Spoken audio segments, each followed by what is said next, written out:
আমার মুর্শিদের দেখা আমি পাবো না। না না, আমি এই পশ্চিম দিকে রাস্তা ধরে আমি চলে যাব। দেখি কত দূর গেছে আমার মুর্শিদ।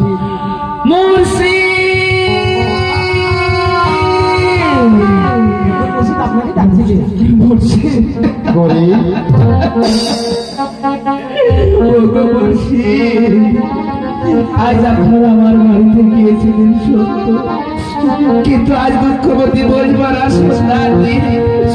আজ আপনাদেরকে কুকুরের মতো ধুর ধুর করে দাঁড়িয়ে দিয়েছি। আজ আমি জানি নাই, জানি নাই।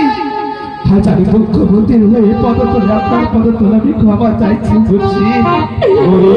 আজ আপনি আমাকে ক্ষমা করে দেবেন। শোনো বাবা, আমরা যে ফকির মানুষ, আমাদের কোনো অসুবিধা নেই বাবা। আমাদের কতজন ভিক্ষা দেবে, কতজন দেবে না, ঘাড়ে ধাক্কা দিবে, কিছু নেই। আমি ক্ষমা করেছি বাবা।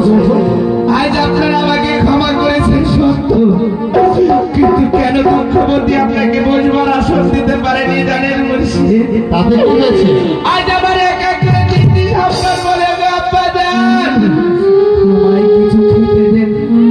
আজ আমি এমন হতো ভাগ্য পিতা, আজ আমার সন্তানের মুখে আমি একদম সাথে বসে কিছু খেতে দিতে পারি নাই।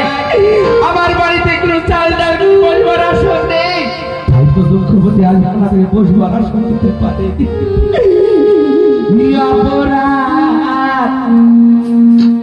কইরা হাতি গো ও মুর্শিদ আপনার দরবারে হিয়া পোড়া কইরা হাতি গো হিয়া আপনার দরবারে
আজ আপনারা আমার বাড়িতে আমি যেমন করে ভুল থাকেন আপনাদের বসবো।